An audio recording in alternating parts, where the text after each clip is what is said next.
खालिस्तानी ने ते बाकी सिख पासे हो जाण, अपने आप नूं डर के पिछे हो जाण, फेल हो गए इन्हां दे सारे है। ਔਰਤਾਂ ਵਿੱਚ ਇੱਕ ਨਵੀਂ ਚੇਤਨਾ ਵੀ ਪੈਦਾ ਹੋ ਰਹੀ ਹੈ। ਇੱਕ ਅਵੇਅਰਨੈਸ ਲੈ ਕੇ ਆਏਗਾ, ਉਹਨਾਂ ਨੂੰ ਸਮਝ ਆਏਗੀ ਵੀ ਔਰਤਾਂ ਘੱਟ ਨਹੀਂ ਹੈਗੀਆਂ। ਜੇ ਇਹ ਕੰਮ ਉਹਨਾਂ ਨੇ ਕੀਤੇ ਨਹੀਂ ਤੇ ਇਹਦਾ ਮਤਲਬ ਕਰ ਨਹੀਂ ਸਕਦੀਆਂ। ਇਹ ਸਾਰੇ ਸਮਾਜ ਵਾਸਤੇ ਇੱਕ ਇਨਕਰੇਜਮੈਂਟ ਹੈ, ਇੱਕ ਮੋਟੀਵੇਸ਼ਨ ਹੈ, ਇੱਕ ਇਨਸਪੀਰੇਸ਼ਨ ਹੈ ਕਿ ਇਹ ਮੂਵਮੈਂਟ ਹੁੰਦੀ ਹੈ।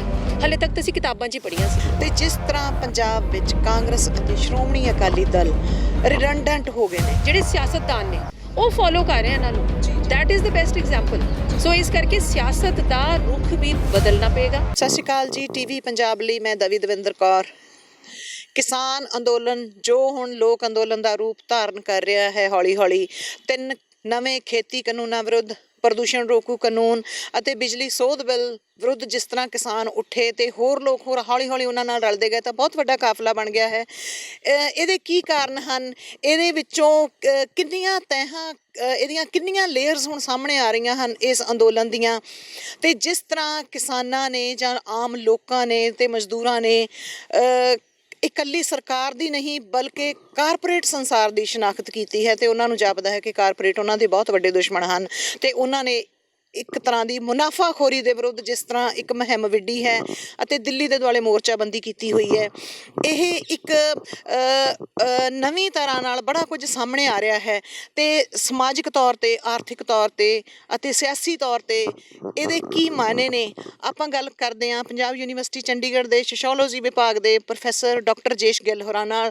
ਡਾਕਟਰ ਰਾਜੇਸ਼ ਗਿੱਲ ਬਹੁਤ ਸਰਗਰਮ ਰਹਿੰਦੇ ਨੇ ਹਰ ਪੱਖੋਂ, ਸਮਾਜਿਕ ਤੌਰ 'ਤੇ ਵੀ ਅਤੇ ਯੂਨੀਵਰਸਿਟੀ ਦੇ ਜੋ ਕੰਮਕਾਰਾਂ ਵਿੱਚੋਂ ਕਾਫੀ ਸਰਗਰਮ ਰਹਿੰਦੇ ਹਨ। ਆਪਾਂ ਉਹਨਾਂ ਨਾਲ ਗੱਲ ਕਰਦੇ ਹਾਂ। ਰਾਜੇਸ਼ ਜੀ, ਤੁਹਾਡਾ ਟੀਵੀ ਪੰਜਾਬ 'ਤੇ ਸਵਾਗਤ ਹੈ। ਸਤਿ ਸ਼੍ਰੀ ਅਕਾਲ। ਸਤਿ ਸ਼੍ਰੀ ਅਕਾਲ ਜੀ, ਮਿਹਰਬਾਨੀ, ਸ਼ੁਕਰੀਆ। ਡਾਕਟਰ ਸਾਹਿਬ, ਜਿਸ ਤਰ੍ਹਾਂ ਕਿਸਾਨ ਅੰਦੋਲਨ ਜਿਵੇਂ ਚੱਲ ਰਿਹਾ ਹੈ, ਜਿਸ ਤਰ੍ਹਾਂ ਹੁਣ ਇਸ ਨੂੰ ਵਿਦਿਆਰਥੀਆਂ, ਵਕੀਲਾਂ, ਡਾਕਟਰਾਂ, ਮਜ਼ਦੂਰਾਂ, ਕਿਰਤੀਆਂ, ਜ਼ਾਤ ਪਾਤ ਤੋਂ ਉੱਪਰ ਉੱਠ ਕੇ ਸਾਰੇ ਵਰਗਾਂ ਦੀ ਹਮਾਇਤ ਮਿਲ ਰਹੀ ਹੈ ਤੇ ਇਹ ਲੋਕ ਅੰਦੋਲਨ ਬਣ ਰਿਹਾ ਹੈ, ਤੁਸੀਂ ਇਹਨੂੰ ਕਿਸ ਤਰ੍ਹਾਂ ਦੇਖਦੇ ਹੋ? ਮੈਨੂੰ ਲੱਗਦਾ ਹੈ ਕਿ ਇੱਕ ਰੀਜੂਵੀਨੇਸ਼ਨ ਹੋ ਗਈ ਪੰਜਾਬ ਦੀ। ਪੰਜਾਬ ਦਾ ਨਾਂ ਅਸੀਂ ਤਾਂ ਇਹੀ ਦੇਖਿਆ ਵੀ ਅਸੀਂ ਇਹੋ ਜਿਹੇ ਇੱਕ ਸੂਬੇ ਨੂੰ ਬਿਲੋਂਗ ਕਰਦੇ ਹਾਂ ਜਿੱਥੇ ਕਿ ਬਾਬਾ ਨਾਨਕ ਹੋਇਆ, ਜਿੱਥੇ ਸਾਡੇ ਗੁਰੂ ਹੋਏ, ਜਿੱਥੇ ਜ਼ਾਤ ਪਾਤ ਦਾ ਖੰਡਨ ਕੀਤਾ ਗਿਆ, ਔਰਤ ਦੀ ਇੱਜ਼ਤ ਕਰਨਾ ਸਿਖਾਇਆ ਗਿਆ। ਸੋ ਕਿਉਂ ਮੰਦਾ ਆਖੀਏ ਜਿਤ ਜੰਮੇ ਰਾਜਾਨ। ਔਰ ਸਾਡੇ ਬੱਚੇ ਮਿਲੀਟੈਂਸੀ, ਇੱਕ ਪੋਜ਼ੀਟਿਵ ਸੈਂਸ 'ਚ, ਨੈਗੇਟਿਵ ਸੈਂਸ ਨਹੀਂ ਮੈਂ ਕਹਿੰਦੀ। ਮਿਲੀਟੈਂਸੀ ਦਾ ਮਤਲਬ ਹੁੰਦਾ ਹੈ ਕਿ ਇੱਕ ਐਂਥੂਜ਼ੀਆਜ਼ਮ, ਇੱਕ ਜੁਝਾਰੂ ਰੂਹ ਕੌਮ ਇੱਕ ਸਾਡੀ। ਤੇ ਉਸ ਤੋਂ ਇੱਕ ਇਮੇਜ ਇਹੋ ਜਿਹਾ ਬਣ ਗਿਆ ਪੰਜਾਬ ਦਾ ਕਿ ਪਤਾ ਨਹੀਂ ਸਾਰੇ ਨਸ਼ਾ ਹੀ ਕਰੀ ਜਾਂਦੇ ਨੇ, ਸਾਰੇ ਜਿਹੜੀ ਜਵਾਨ ਪੀੜ੍ਹੀ ਹੈ ਉਹ ਖਤਮ ਹੋ ਗਈ ਹੈ ਤੇ ਲੋਕਾਂ ਨੇ ਕੰਮਕਾਰ ਕਰਨਾ ਬੰਦ ਕਰਤਾ, ਸਾਰੇ ਬਾਹਰ ਨੂੰ ਭੱਜੀ ਜਾਂਦੇ ਨੇ। ਇੱਕ ਬੜਾ ਨੈਗੇਟਿਵ ਜਿਹਾ ਇਮੇਜ ਹੋ ਗਿਆ ਸੀ। ਲੇਕਿਨ ਬਹੁਤ ਕੁਝ ਅੰਦਰ ਸ਼ਾਇਦ ਭਰੀ ਪੀਤੀ ਪਈ ਸੀਗੀ ਸਾਡੀ ਕੌਮ, ਜਿਹੜਾ ਕਿ ਜ਼ਾਹਰ ਹੋਣ ਦਾ ਕੋਈ ਨਹੀਂ ਸੀ ਮਿਲ ਰਿਹਾ ਜ਼ਰੀਆ। ਮੈਨੂੰ ਲੱਗਦਾ ਹੈ ਕਿ ਇਸ ਅੰਦੋਲਨ ਦੇ ਨਾਲ ਕਮ ਸੇ ਕਮ ਇਹ ਤਾਂ ਪ੍ਰੂਵ ਹੋ ਗਿਆ ਕਿ ਓਨਾ ਹੀ ਜਜ਼ਬਾ ਹੈ ਕੌਮ ਦੇ ਵਿੱਚ, ਉਨੀ ਹੀ ਜੁਝਾਰੂ ਕੌਮ ਹੈਗੀ ਹੈ, ਕੁਛ ਨਹੀਂ ਬਦਲਿਆ। ਸ਼ਾਇਦ ਮੈਂ ਆਪਣੇ ਸਬਜੈਕਟ 'ਚ ਵੀ, ਸੋਸ਼ੋਲੋਜੀ 'ਚ ਵੀ ਅਸੀਂ ਪੜ੍ਹਦੇ ਹਾਂ ਕਿ ਜਿਹੜਾ ਕੌਨਫਲਿਕਟ ਹੁੰਦਾ ਹੈ ਨਾ, ਉਹਦੇ ਫਾਇਦੇ ਵੀ ਹੁੰਦੇ ਨੇ। ਜਦੋਂ ਇੱਕ ਮੁਸੀਬਤ ਬਾਹਰੋਂ ਆਉਂਦੀ ਹੈ ਤੇ ਸਾਰਾ ਪਰਿਵਾਰ ਇਕੱਠਾ ਹੋ ਜਾਂਦਾ ਹੈ, ਜਿਹੜਾ ਖਿੰਡਰਿਆ ਰਿਹਾ ਹੁੰਦਾ, ਸਾਰਾ ਪੰਜਾਬ ਇਕੱਠਾ ਹੋ ਗਿਆ ਇੱਕ ਵਾਰੀ। ਉਹਦੇ ਵਿੱਚ ਕੋਈ ਜ਼ਾਤ ਪਾਤ ਨਹੀਂ। ਹੁਣ ਬੜਾ ਚੰਗਾ ਲੱਗਦਾ ਹੈ ਜਦੋਂ ਦੇਖਦੇ ਹਾਂ ਜੀ ਉੱਥੇ ਲੰਗਰ ਦੀ ਸੇਵਾ ਹੋ ਰਹੀ ਹੈ, ਲੰਗਰ ਵਰਤਾਇਆ ਜਾ ਰਿਹਾ ਹੈ, ਸਾਰੇ ਵਿੱਚ ਨੇ, ਭਾਵੇਂ ਉਹ ਜ਼ਿਮੀਂਦਾਰ ਹੈ, ਭਾਵੇਂ ਉਹ ਕੋਈ ਕਾਮੀ ਹੈ, ਭਾਵੇਂ ਉਹ ਕੋਈ ਮਾਈਗਰੈਂਟ ਹੈ, not only from Punjab different caste ਤੇ, but from all over India. ਹੁਣ ਡਿਫਰੈਂਟ ਸਟੇਟਸ ਤੋਂ ਹਰਿਆਣਾ ਦੇ ਲੋਕ ਓਪਨਲੀ ਬੋਲ ਰਹੇ ਨੇ। ਜਦੋਂ ਕਿਸਾਨ ਪਹਿਲੀ ਵਾਰੀ ਗਏ ਸੀ ਤੇ ਹਰਿਆਣੇ ਦੇ ਵਿੱਚ ਕਿਵੇਂ ਬੈਰੀਕੇਡ ਬਣਾਏ ਗਏ, ਸੜਕਾਂ ਦੇ ਉੱਤੇ ਉਹਨਾਂ ਨੂੰ ਰੋਕਿਆ ਗਿਆ, ਇੱਦਾਂ ਲੱਗਦਾ ਸੀ ਕਿ ਜਿਵੇਂ ਹਰਿਆਣਾ ਵਰਸਸ ਪੰਜਾਬ ਹੋ ਗਿਆ, ਪਰ ਉਹ ਡਿਸਪਰੂਵ ਹੋ ਗਿਆ। ਹਰਿਆਣਾ ਨਾਲ ਹੈ, ਬਿਹਾਰ ਆ ਗਿਆ, ਯੂਪੀ ਆ ਗਿਆ, ਅੰਨਾ ਹਜ਼ਾਰੇ ਜੀ ਦੇ ਆਉਣ ਨਾਲ ਮਹਾਰਾਸ਼ਟਰ ਆ ਗਿਆ, ਸਾਊਥ ਦੀਆਂ ਸਟੇਟਸ ਤੋਂ ਲੋਕ ਆ ਰਹੇ ਨੇ, ਫਾਰਮਰਸ ਔਰ ਜਿਹੜੇ ਨੌਨ ਫਾਰਮਰਸ, ਇੱਦਾਂ ਲੱਗਦਾ ਸੀ ਸ਼ਾਇਦ ਇਹ ਫਾਰਮਰਸ ਦੀ ਮੂਵਮੈਂਟ ਹੈ। ਲੇਕਿਨ ਸਾਰੇ ਪ੍ਰੋਫੈਸ਼ਨਸ ਤੋਂ, ਜਿਵੇਂ ਡਾਕਟਰ ਫੋਰ ਇੰਸਟੈਂਸ ਮਾਨਸਾ ਤੋਂ, ਪਟਿਆਲਾ ਤੋਂ, ਮੈਂ ਹੈਰਾਨ ਹੁੰਦੀ ਹਾਂ, ਸਰਕਾਰੀ ਡਾਕਟਰ ਵੀ ਜੱਥਿਆਂ ਦੇ ਵਿੱਚ ਜਾ ਰਹੇ ਆ ਉੱਥੇ ਸੇਵਾ ਕਰਨ ਵਾਸਤੇ, ਜਿਵੇਂ ਕੋਈ ਤੀਰਥ ਯਾਤਰਾ 'ਤੇ ਜਾ ਰਿਹਾ ਨਾ, ਇੱਦਾਂ ਦੀ ਫੀਲਿੰਗ ਹੁੰਦੀ ਹੈ। ਇਸੇ ਤਰ੍ਹਾਂ ਵਕੀਲ, IAS, ਐਕਸ ਸਰਵਿਸਮੈਨ, ਟੀਚਰਸ ਤਾਂ ਆਫ ਕੋਰਸ ਅਸੀਂ ਉਹਦਾ ਹਿੱਸਾ ਹੁੰਦੇ ਹਾਂ, ਲੇਕਿਨ ਕੋਈ ਤਬਕਾ ਇਹੋ ਜਿਹਾ ਨਹੀਂ। ਔਰ ਜਿਹੜੀਆਂ ਸਾਡੀਆਂ ਕੁੜੀਆਂ ਹੈ ਜਾਂ ਸਾਡੇ ਯੰਗ ਮੁੰਡੇ ਹੈ, ਉਹ ਜਿਸ ਤਰ੍ਹਾਂ ਪਾਰਟੀਸਪੇਟ ਕਰ ਰਹੇ ਨੇ, ਮਤਲਬ ਮਾਣ ਹੁੰਦਾ ਹੈ ਕਿ ਮੈਂ ਪੰਜਾਬ ਦੀ ਹਾਂ, ਅਸੀਂ ਪੰਜਾਬ ਦੇ ਹਾਂ ਤੇ ਪੰਜਾਬ ਉੱਥੇ ਹੀ ਖੜ੍ਹਾ ਹੈ, ਪੰਜਾਬ ਕਿਤੇ ਨਹੀਂ ਗਿਆ। ਜਿਸ ਤਰ੍ਹਾਂ ਤੁਸੀਂ ਬੈਰੀਕੇਡਾਂ ਦੀ ਗੱਲ ਕੀਤੀ ਹਰਿਆਣਾ ਸਰਕਾਰ ਨੇ ਲਾਏ, ਤਾਂ ਹਰਿਆਣਾ ਦੇ ਕਿਸਾਨਾਂ ਨੇ ਤੇ ਨੌਜਵਾਨਾਂ ਨੇ ਉਹ ਅੱਗੇ ਹੋ ਕੇ ਤੋੜੇ ਸੀ। ਤੇ ਹਰਿਆਣਾ ਦੇ ਕਿਸਾਨਾਂ ਦੀ ਜਿਹੜੀ ਵੱਡੀ ਗੱਲ ਹੈ, ਉਹਨਾਂ ਨੇ ਆਖਿਆ ਕਿ ਜਿਸ ਤਰ੍ਹਾਂ ਮੀਡੀਆ ਇਹਨਾਂ ਨੂੰ ਡੱਬ ਕਰ ਰਿਹਾ, ਜਿਹੋ ਜਿਹੇ ਨਾਂ ਦੇ ਰਿਹਾ ਕਿ ਇਹ ਕਿਹਨਾਂ ਦੀ ਮੁਹਿੰਮ ਹੈ, ਇਕੱਲਾ ਪੰਜਾਬ ਹੈ ਜਾਂ ਇਕੱਲੇ ਸਿੱਖ ਨੇ ਜਾਂ ਖਾਲਿਸਤਾਨੀ, ਤੇ ਹਰਿਆਣਾ ਦੇ ਆਗੂ ਆਪ ਬੋਲਦੇ ਨੇ ਕਿ 36 ਬਰਾਦਰੀਆਂ ਘੱਟੋ ਘੱਟ ਨਾਰਥ ਇੰਡੀਆ ਦੇ, ਪੰਜਾਬ ਹਰਿਆਣਾ ਦੀਆਂ ਘੱਟੋ ਘੱਟ 36 ਬਰਾਦਰੀਆਂ ਨੇ ਜਿਹੜੀਆਂ ਖੇਤੀ ਕਰਦੀਆਂ ਨੇ। ਸੋ ਉਹ ਅੱਗੇ ਹੋ ਕੇ ਕਹਿੰਦੇ ਨੇ ਕਿ ਇਹ ਇਕੱਲੇ ਸਿੱਖਾਂ ਜਾਂ ਪੰਜਾਬੀਆਂ ਦਾ ਮਸਲਾ ਨਹੀਂ। ਤੇ ਇਸੇ ਤਰ੍ਹਾਂ ਜਿਨ੍ਹਾਂ 3 ਸੂਬਿਆਂ ਖਾਸ ਕਰਕੇ ਪੰਜਾਬ, ਹਰਿਆਣਾ ਤੇ ਯੂਪੀ ਦਾ ਕੁਝ ਹਿੱਸਾ, ਉਹਨਾਂ ਨੂੰ MSP ਮਿਲਦਾ ਸੀ, ਬਾਕੀ ਉਹ ਵੀ ਬਹੁਤ ਥੋੜੀ, 1-2 ਕੁ ਫਸਲਾਂ ਤੇ 3 ਫਸਲਾਂ ਤੇ। ਇਹਦੇ ਬਾਰੇ ਇਸ ਤਰ੍ਹਾਂ ਜਿਹੜਾ ਹੁਣ ਸੂਬੇ ਜਿਸ ਤਰ੍ਹਾਂ SYL ਤੇ ਲੜਾਉਣ ਦੀ ਕੋਸ਼ਿਸ਼ ਕੀਤੀ, ਇਹ ਪੱਤਾ ਖੇਡਿਆ ਗਿਆ ਕੁਝ ਵੈਸਟਡ ਇੰਟਰਸਟਸ ਨੇ, ਤੇ ਇਹ ਪਰ ਸੂਬੇ ਇਕੱਠੇ ਨੇ। ਤੇ ਹੁਣ ਤਾਂ ਸਾਊਥ ਇੰਡੀਆ ਦੇ ਜਿਹੜੇ ਕੇਰਲਾ ਵਗੈਰਾ ਜਾਂ ਹੋਰ ਸਾਰੇ ਪਾਸਿਆਂ ਤੋਂ ਵਿਦਿਆਰਥੀ ਤੇ ਐਕਟਿਵਿਸਟ ਜਿਹੜੇ ਆ ਰਹੇ ਨੇ, ਖਾਸ ਕਰ ਔਰਤਾਂ। ਮੈਂ ਔਰਤਾਂ ਦੇ ਸਵਾਲ ਤੇ ਤੁਹਾਨੂੰ, ਔਰਤਾਂ ਦੀ ਸ਼ਮੂਲੀਅਤ ਨੂੰ ਤੁਸੀਂ ਕਿਸ ਤਰ੍ਹਾਂ ਦੇਖਦੇ ਹੋ? ਦੇਖੋ, ਔਰਤਾਂ, ਪੰਜਾਬ ਦੀਆਂ ਔਰਤਾਂ ਹਮੇਸ਼ਾ ਸਿਰ ਕੱਢਵੀਆਂ ਰਹੀਆਂ ਨੇ ਔਰ ਹਰ ਇੱਕ ਮੂਵਮੈਂਟ ਦੇ ਵਿੱਚ ਉਹਨਾਂ ਨੇ ਪੂਰਾ ਹਿੱਸਾ ਲਿਆ। ਇੱਥੇ ਇੱਕ ਤਾਂ ਡਿਫਰੈਂਟ ਤਰ੍ਹਾਂ ਦੀਆਂ, ਜਿਸ ਤਰ੍ਹਾਂ ਹੁਣ ਸਾਡੇ ਸਟੂਡੈਂਟਸ ਆਰਗੇਨਾਈਜੇਸ਼ਨਸ ਦੀਆਂ ਕੁੜੀਆਂ ਨੇ, ਯੰਗ ਜਥੇਬੰਦੀਆਂ SFS ਦੀਆਂ ਹੋ ਗਈਆਂ ਜਾਂ ਬਾਕੀ ਆਰਗੇਨਾਈਜੇਸ਼ਨਸ ਦੀਆਂ, ਉਹ ਉੱਥੇ ਬੈਠੀਆਂ ਨੇ, ਧਰਨਾ ਲਾ ਕੇ ਬੈਠੀਆਂ ਨੇ ਕੁੜੀਆਂ। ਤੇ ਉਹਨਾਂ ਦੇ ਵੀ ਤਾਂ ਪੇਰੈਂਟਸ ਕਹਿੰਦੇ ਹੋਣਗੇ, ਉਹਨਾਂ ਦੇ ਵੀ ਘਰ ਦੇ, ਲੇਕਿਨ ਉਹਨਾਂ 'ਚ ਉਹ ਜਿਹੜੀ ਫਾਈਟਿੰਗ ਸਪਿਰਿਟ ਹੈ ਉਹ ਕਾਇਮ ਹੈ। ਉਸ ਤੋਂ ਇਲਾਵਾ ਜਿਹੜੀਆਂ ਬੀਬੀਆਂ ਪਿੰਡਾਂ ਤੋਂ, ਔਰ ਇਰਰਿਸਪੈਕਟਿਵ ਆਫ ਏਜ, ਬਜ਼ੁਰਗ, ਅੱਜ ਵੀ ਮੈਂ ਸਵੇਰੇ ਟ੍ਰਿਬਿਊਨ 'ਚ ਦੇਖ ਰਹੀ ਸੀ ਕਿ ਇੱਕ ਕਪਲ ਹੈਗਾ ਜਿਹੜਾ ਕਿ 85 ਸਾਲ ਦਾ, ਔਰ ਉਹ ਲੇਡੀ ਬਹੁਤ ਕਮਜ਼ੋਰ ਹੈ। ਉਹ ਆਈ 15 ਦਿਨ ਲਾ ਕੇ, ਬਿਮਾਰ ਸੀ, ਉਹ ਹੁਣ ਫੇਰ ਜਾਣ ਨੂੰ ਤਿਆਰ ਹੈ। ਉਹ ਕਹਿੰਦੀ ਕਿ ਮੈਂ ਫੇਰ ਚੱਲੀ ਹਾਂ ਤੇ ਮੈਂ ਉੱਥੇ ਜੇ ਖ਼ਤਮ ਵੀ ਹੋ ਜਾਵਾਂ ਤੇ ਮੈਨੂੰ ਕੋਈ ਡਰ ਨਹੀਂ। ਮਤਲਬ ਪੰਜਾਬੀ ਸਾਡੀ ਜਿਹੜੀ ਇੱਕ ਸ਼ਹਾਦਤ ਦਾ ਕਨਸੈਪਟ, ਇੱਕ ਜਿਸ ਤਰ੍ਹਾਂ ਹੁਣ ਪਿੱਛੇ ਜਿਹੀ ਇੱਕ ਨਿਊਜ਼ ਆਈ ਸੀ ਕਿ ਇੱਕ 13 ਸਾਲ ਦੀ ਕੁੜੀ ਹੈ, ਉਹ ਆਪਣੇ ਘਰ, ਉਹਨਾਂ ਦੇ ਘੋੜੇ ਆ ਘਰ, ਉਹਦਾ ਫਾਦਰ ਉੱਥੇ ਨੇ ਤੇ ਉਹ ਘੋੜਿਆਂ ਦੀ ਰਾਖੀ ਕਰ ਰਹੀ, ਉਹਨਾਂ ਦੀ ਦੇਖ ਰੇਖ ਕਰ ਰਹੀ। ਉਹ ਹੈਰਾਨ ਹੀ ਹੋ ਗਏ, ਕਹਿੰਦੇ ਜਦੋਂ ਮੈਂ ਇੱਥੇ ਸੀ ਉਹੀ ਕੁੜੀਆਂ, ਜਦੋਂ ਮਾਂ ਪਿਓ ਇੱਥੇ ਸੀ ਉਹ ਕੋਈ ਕੰਮ ਨਹੀਂ ਸੀ ਕਰਦੀਆਂ, ਉਹ ਆਰਾਮ, ਲੇਕਿਨ ਉਹ ਕਿਵੇਂ ਘਰ ਸੰਭਾਲ ਰਹੀਆਂ ਨੇ, ਪਿੱਛੇ ਪਰਿਵਾਰ ਸੰਭਾਲ ਰਹੀਆਂ, ਨਾ ਕੇਵਲ ਸੰਭਾਲ ਰਹੀਆਂ, ਉੱਥੇ ਵੀ ਪੂਰੀ ਹਾਜ਼ਰੀ ਪਾ ਰਹੀਆਂ।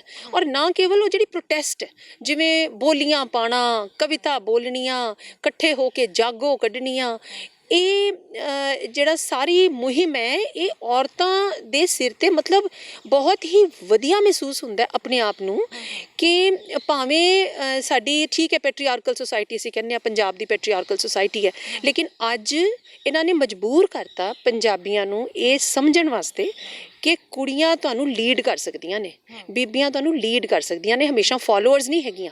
ਔਰ ਉਹ ਸਿਰਫ ਪੰਜਾਬੀਆਂ ਨੂੰ ਨਹੀਂ ਲੀਡ ਕਰ ਰਹੀਆਂ, ਜਿਸ ਤਰ੍ਹਾਂ ਤੁਸੀਂ ਕਿਹਾ, ਇਹ ਮੂਵਮੈਂਟ ਕੋਈ ਕਿਸਾਨਾਂ ਦੀ ਮੂਵਮੈਂਟ ਤਾਂ ਰਹੀ ਨਹੀਂ, ਇਹ ਤਾਂ ਹਰ ਕਿਸੇ ਦੀ ਮੂਵਮੈਂਟ ਹੈ, ਹਰ ਕਿਸੇ ਦੀ ਸ਼ਮੂਲੀਅਤ ਹੈ ਉਹਦੇ ਵਿੱਚ। ਔਰ ਉੱਥੇ ਜਾਣ ਨੂੰ ਤਰਸਦੇ ਆ ਇਸ ਵੇਲੇ ਲੋਕ, ਵੀ ਅਸੀਂ ਉੱਥੇ ਜਾ ਕੇ ਉਹਦਾ ਹਿੱਸਾ ਬਣੀਏ, ਅਸੀਂ ਉੱਥੇ ਜਾ ਕੇ ਸਟੇਜ 'ਤੇ ਸਾਨੂੰ ਬੋਲਣ ਦਾ ਮੌਕਾ ਮਿਲੇ, ਰੂਬਰੂ ਹੋਣ ਦਾ ਮੌਕਾ ਮਿਲੇ, ਸੇਵਾ ਕਰਨ ਦਾ ਮੌਕਾ ਮਿਲੇ। ਜਿੰਨਾ ਮਰਜ਼ੀ ਇਹ ਡਿਵਾਈਡ ਐਂਡ ਰੂਲ ਕਰ ਲੈਣ, ਤੁਸੀਂ ਬਿਲਕੁਲ ਠੀਕ ਕਿਹਾ, ਕਦੀ ਇਹ ਸੂਬੇ ਦੇ ਬੇਸ 'ਤੇ ਡਿਵਾਈਡ ਕਰਨ ਦੀ ਕੋਸ਼ਿਸ਼ ਕਰਦੇ, ਕਦੀ ਤੁਹਾਡੇ ਆਕੂਪੇਸ਼ਨ ਦੇ ਬੇਸ 'ਤੇ ਡਿਵਾਈਡ ਕਰਨ ਦੀ ਕੋਸ਼ਿਸ਼ ਕਰ ਰਹੇ ਆ ਕਿ ਜੀ ਕਿਸਾਨਾਂ ਦਾ, ਵੱਡੇ ਕਿਸਾਨਾਂ ਦਾ ਤੇ ਛੋਟੇ ਕਿਸਾਨਾਂ ਦਾ। ਕਿਸਾਨ ਕਿਸਾਨ ਹੈ। ਔਰ ਅਸੀਂ ਕੱਲ੍ਹ ਵੀ ਗੱਲ ਕਰ ਰਹੇ ਸੀ ਕਿ ਅਸੀਂ ਸਾਰੇ ਕਿਸਾਨ ਹੀ ਸੀ, ਸਾਡੇ ਸਾਰੇ ਜਿਹੜੇ ਪੂਰਵਜ ਸੀ, ਸਾਡੇ ਪਿਓ ਦਾਦੇ ਸਾਰੇ ਕਿਸਾਨ ਹੀ ਸੀ, ਅਸੀਂ ਤਾਂ ਉਹਦਾ ਹਿੱਸਾ ਹੈ ਨਾ। ਤੇ ਇਸ ਕਰਕੇ ਅਸੀਂ ਉਸ ਤੋਂ ਡਿਸੋਸੀਏਟ ਨਹੀਂ ਹੋ ਸਕਦੇ। ਹਾਂ, ਜਿਹੜੀਆਂ ਵਿੱਚ ਕਨਫਿਊਜ਼ਨਸ ਕ੍ਰੀਏਟ ਕੀਤੀਆਂ ਜਾ ਰਹੀਆਂ, ਉਹ ਤਾਂ ਰੂਲਰਸ ਦਾ ਹਮੇਸ਼ਾ ਤੋਂ ਹੀ ਰਿਹਾ। ਅਸੀਂ ਬ੍ਰਿਟਿਸ਼ਰਸ ਨੂੰ ਕਿਤਾਬਾਂ 'ਚ ਪੜ੍ਹਦੇ ਸੀ, ਸਾਨੂੰ ਉਹ ਭੁਲਾਤਾ ਇਹਨਾਂ ਨੇ, ਹੈ ਨਾ। ਉਸ ਤੋਂ ਵੀ ਵੱਧ ਆਪਣੇ ਬੰਦੇ ਕਿਵੇਂ ਸਾਨੂੰ ਐਕਸਪਲੋਇਟ ਕਰ ਸਕਦੇ ਨੇ। ਮੈਂ ਤਾਂ ਇਹ ਕਹਿੰਦੀ ਹਾਂ ਵੀ ਬ੍ਰਿਟਿਸ਼ਰਸ ਵੀ ਤਾਂ ਹੀ ਸਾਡੇ 'ਤੇ ਰੂਲ ਕਰ ਗਏ, ਸਾਡੇ ਆਪਣੇ ਬੰਦੇ ਉਹਨਾਂ ਦੇ ਥੱਲੇ ਲੱਗੇ ਹੋਏ ਸੀ। ਜਦ ਤੱਕ ਸਾਡੇ ਅੰਦਰਲੇ ਬੰਦੇ ਨਾਲ ਨਹੀਂ ਨਾ ਲੱਗਦੇ, ਭਾਵੇਂ ਉਹ ਯੂਨੀਵਰਸਿਟੀਆਂ ਹੋਣ, ਭਾਵੇਂ ਉਹ ਕਿਸਾਨ ਦੀ ਜੱਦੋ ਜਹਿਦ ਹੋਵੇ, ਭਾਵੇਂ ਦੇਸ਼ ਦੇ ਮਾਮਲੇ ਹੋਣ, ਜਦ ਤੱਕ ਆਪਣੇ ਬੰਦੇ ਨਾਲ ਨਹੀਂ ਨਾ ਹੁੰਦੇ ਜਿਹੜੇ ਕਿ ਗੱਦਾਰ ਹੁੰਦੇ ਨੇ, ਤਦ ਤੱਕ ਕੋਈ ਰੂਲਰ ਕੁਛ ਨਹੀਂ ਕਰ ਸਕਦਾ। ਇਸ ਕਰਕੇ ਇਹ ਜਿਹੜੀਆਂ ਕਨਫਿਊਜ਼ਨਸ ਕ੍ਰੀਏਟ ਕਰਨ ਦੀ ਕੋਸ਼ਿਸ਼ ਕੀਤੀ ਜਾ ਰਹੀ ਹੈ ਕਿ ਸ਼ਾਇਦ ਇਹ ਸਿੱਖਾਂ ਦਾ ਮਾਮਲਾ ਹੈ ਤੇ ਹਿੰਦੂਆਂ ਨੂੰ ਪਾਸੇ ਕਰ ਦਿਓ, ਸ਼ਾਇਦ ਇਹ ਖਾਲਿਸਤਾਨੀ ਨੇ ਤੇ ਬਾਕੀ ਸਿੱਖ ਪਾਸੇ ਹੋ ਜਾਣ, ਆਪਣੇ ਆਪ ਨੂੰ ਡਰ ਕੇ ਪਿੱਛੇ ਹੋ ਜਾਣ। ਫੇਲ ਹੋ ਗਏ ਇਹਨਾਂ ਦੇ ਸਾਰੇ ਇਹਨਾਂ ਦੀ ਸਟ੍ਰੈਟਜੀਜ਼ ਫੇਲ ਹੋ ਗਈਆਂ। ਕਿਉਂਕਿ ਮੈਂ ਬੜਾ ਐਪਰੀਸ਼ੀਏਟ ਕਰਦੀ ਹਾਂ ਕਿ ਜਿਸ ਤਰ੍ਹਾਂ ਉਹਨਾਂ ਨੇ ਪੋਲੀਟੀਕਲ ਆਈਡੀਓਲੋਜੀਜ਼ ਨੂੰ ਪਾਸੇ ਰੱਖਿਆ ਹੋਇਆ, ਜਿਵੇਂ ਪੋਲੀਟੀਕਲ ਲੀਡਰਸ ਨੂੰ ਪਾਸੇ ਰੱਖਿਆ ਹੋਇਆ ਕਿ ਅਸੀਂ ਸਟੇਜ 'ਤੇ ਬੋਲਣ ਨਹੀਂ ਦੇਣਾ, ਅਸੀਂ ਸਟੇਜ 'ਤੇ ਚੜ੍ਹਨ ਨਹੀਂ ਦੇਣਾ, ਔਰ ਕੋਈ ਦਿਖਾਵਾ ਨਹੀਂ ਹੈ। ਲੋਕੀ ਕਿਸ ਕਦਰ ਦਾਨ ਕਾਹਦਾ ਹੈ, ਮੈਂ ਕਹਿੰਦੀ ਹਾਂ ਇਹਨੂੰ ਮੈਂ ਦਾਨ ਵੀ ਨਹੀਂ ਕਹਾਂਗੀ, ਇਹ ਤਾਂ ਸੇਵਾ ਹੈ। ਪਿੰਡਾਂ ਦੇ ਲੋਕ ਕਿਵੇਂ ਇਕੱਠਾ ਕਰ ਕਰਕੇ, ਜਿਸ ਕੋਲ ਕੌਲੀ ਆਟਾ ਉਹ ਕੌਲੀ ਦੇ ਰਿਹਾ ਹੈ, ਜਿਸ ਕੋਲ ਅੱਧੀ ਕੌਲੀ ਖੰਡ ਹੈ ਉਹ ਖੰਡ ਦੇ ਰਿਹਾ, ਇਸ ਤਰ੍ਹਾਂ ਦਾ ਜਜ਼ਬਾ ਇਹ ਸਮਝ ਨਹੀਂ ਸਕਦੇ। ਜਿੰਨਾ ਕ੍ਰਿਟਿਸਿਜ਼ਮ ਸੋਸ਼ਲ ਮੀਡੀਆ ਤੇ ਆ ਰਿਹਾ ਨਾ, ਜੇ ਫੰਡਿੰਗ ਕਿੱਥੋਂ ਹੋਈ, ਕਾਹਦੀ ਫੰਡਿੰਗ ਹੈ? ਤੁਹਾਨੂੰ ਪਤਾ ਹੈ ਕਿ ਲੰਗਰ ਕਨਸੈਪਟ ਕੀ ਹੁੰਦਾ? ਤੁਹਾਨੂੰ ਪਤਾ ਹੈ ਕਿ ਆਪਣੀ ਰੋਟੀ ਖਾਂਦਾ ਖਾਂਦਾ ਬੰਦਾ ਕਹਿੰਦਾ ਹੈ ਵੀ ਨਹੀਂ ਭਾਈ, ਆ ਕੁੱਤਾ ਵਿਚਾਰਾ ਭੁੱਖਾ ਬੈਠਾ ਹੈ, ਮੈਂ ਕੋਈ ਗੱਲ ਨਹੀਂ ਇਹਨੂੰ ਦੇ ਦਿੰਦਾ। ਸਾਡਾ ਅਸੀਂ ਉਸ ਕੌਮ ਦੇ ਹਾਂ, ਸਾਡਾ ਜਜ਼ਬਾ ਉਹ ਹੈ ਜੀ। ਜਿਸ ਤਰ੍ਹਾਂ ਤੁਸੀਂ ਆਖਿਆ ਕਿ ਸਿਆਸਤਦਾਨਾਂ ਦੇ ਸਾਰੇ ਫੰਡੇ ਜਿੰਨੇ ਕੁ ਉਹਨਾਂ ਨੂੰ ਲੜਾਉਣ ਲਈ ਲੋਕਾਂ ਨੂੰ ਉਹਨਾਂ ਨੇ ਵਰਤਣੇ ਸਨ, ਹਾਲ ਦੀ ਘੜੀ ਤੱਕ ਤਾਂ ਉਹ ਫੇਲ ਹੋ ਚੁੱਕੇ ਨੇ। ਖੈਰ ਉਹਨਾਂ ਦੀਆਂ ਕੋਸ਼ਿਸ਼ਾਂ ਜਾਰੀ ਨੇ, ਤੇ ਜਿਹੜਾ ਮੋਰਚਾ ਆ ਉਹਨਾਂ ਦੀਆਂ ਆਪਣੀਆਂ ਕੋਸ਼ਿਸ਼ਾਂ ਨੇ, ਅਸੀਂ ਸੰਜਮ ਤੇ ਤਹਮਲ ਰਹਿਣਾ ਹੈ।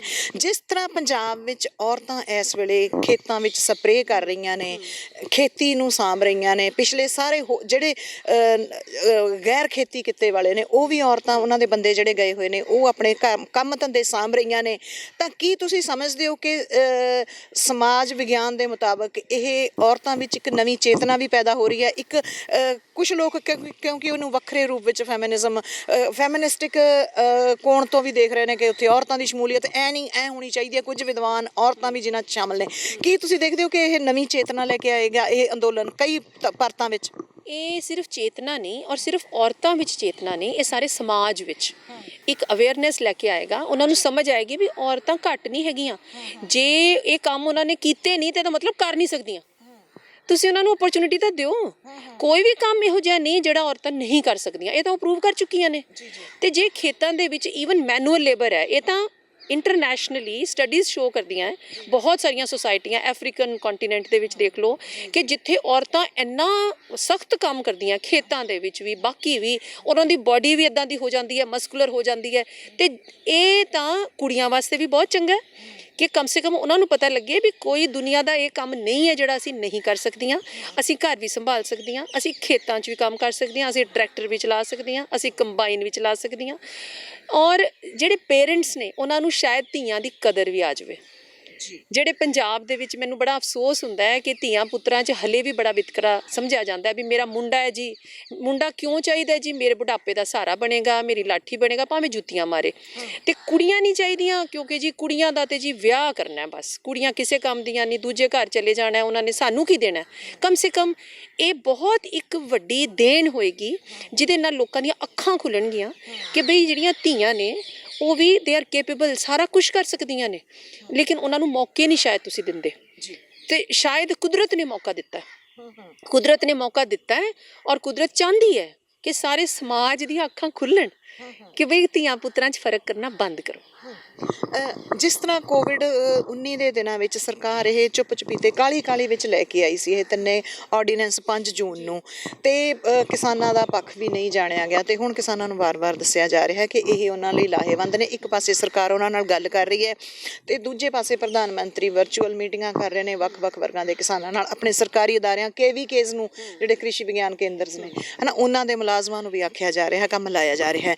ਤੇ ਕੀ ਸਿਆਸੀ ਤੌਰ ਤੇ ਤੁਸੀਂ ਜਿਸ ਤਰ੍ਹਾਂ ਆਖਿਆ ਕਿ ਸਮਾਜਿਕ ਕੁਛ ਰੂੜੀਆਂ ਤਾਂ ਇਹਨਾਂ ਨੇ ਜਿਹੜੀਆਂ ਤੋੜੀਆਂ ਹੀ ਨੇ ਇਸ ਅੰਦੋਲਨ ਨੇ, ਸਿਆਸੀ ਤੌਰ ਤੇ ਇਹ ਕਿਸ ਕਿਸਮ ਦਾ ਅੰਦੋਲਨ ਹੋਏਗਾ? ਕਿਉਂਕਿ ਪਗੜੀ ਸੰਭਾਲ ਜੱਟਾਂ ਤੋਂ ਮਗਰੋਂ ਇੰਨਾ ਵਿਆਪਕ ਖੇਤੀ ਕਰਨ ਵਾਲਿਆਂ ਦਾ, ਪਿੰਡਾਂ ਵਾਲਿਆਂ ਦਾ ਇਹ ਅੰਦੋਲਨ, ਤੇ ਮੁੜ ਕੇ ਸਾਰੇ ਲੋਕ ਰਲ ਗਏ ਨੇ ਇਹਦੇ ਨਾਲ।